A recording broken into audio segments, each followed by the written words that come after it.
a new Division One women's soccer poll has been released, and I apologize for looking down because I cannot memorize all this stuff. There are some shakeups from last poll to this one, as you could tell. Michigan State with 7 first place votes, Arkansas with 1 first place vote, Duke, North Carolina, Wake Forest, Stanford, Florida State, Auburn, Mississippi State, Utah State, Ohio State, Santa Clara, Notre Dame, Pepperdine, Penn State, Colorado, Memphis, Iowa, Virginia, St. Louis, Xavier, TCU, South Carolina, USC as the University of Southern California, and Texas Tech. Receiving vote teams are the following: Cal with 13, Georgetown with 7, Liberty with 6, Georgia with 5, Oklahoma with 3, UCLA with 3, Harvard with 1, Oklahoma State with 1. Yeah, they lost twice last week.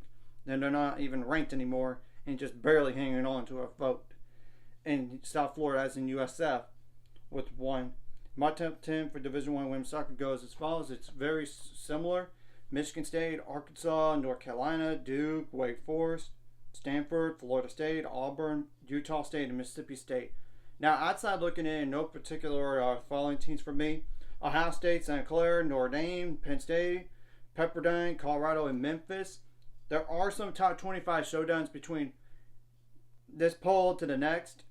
Those matchups are the following: number 1, Michigan State, at number 11, Ohio State. Number 9, Mississippi State, at number 23, South Carolina. Number 15, Penn State, at number 18, Iowa. Number 19, Virginia, at number 4, North Carolina. Number 23, South Carolina, at number 2, Arkansas.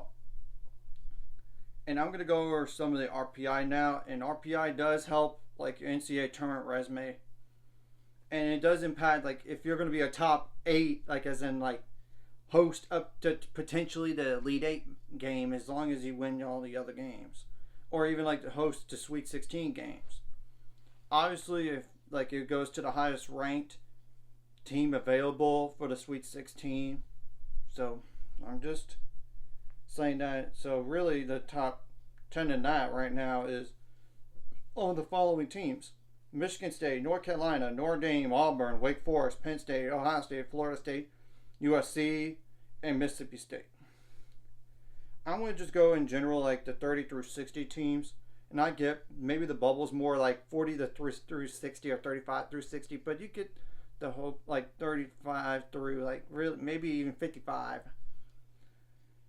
Because, you know, they only take so many at-large bids and all this. So the 30 through 60 teams to keep an eye on. And some of these teams may be like one-bid leagues, or in what I'm not even going to mention is like a one-bid league. So Xavier, Georgia, West Virginia, Oklahoma State, Texas, Tennessee, Colorado, Texas Tech, UConn, Virginia Tech, LSU, St. Louis, Clemson, Minnesota, SMU, Liberty, Loyola Chicago, Baylor, Buffalo, Princeton, Fairfield, Indiana, Rice, Vanderbilt, Arizona, UCF, Creighton, Purdue, Texas A&M, and Texas A&M, Ohio, and Boston College.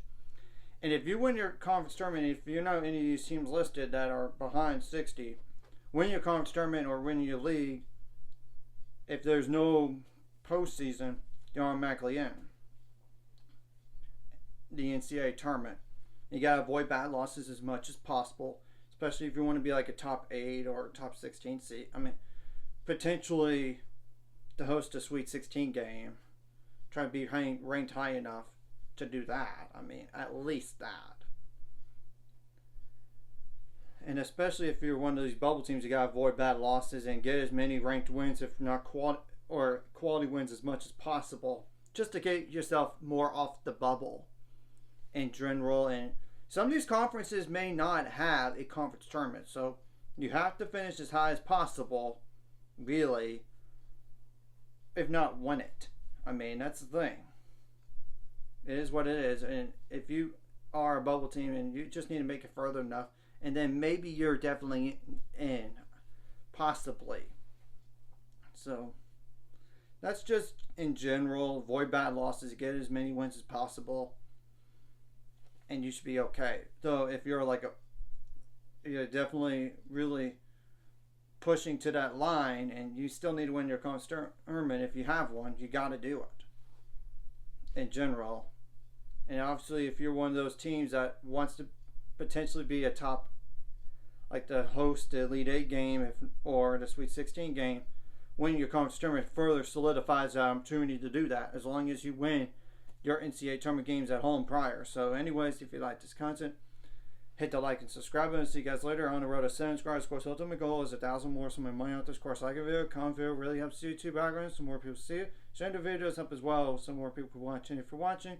And then subscribe, hit subscribe buttons for the notification bell as well. And this is up to games prior to September 22nd. So it might be a little bit different with BYU and Utah and all those teams that played on Monday. So just to let y'all know.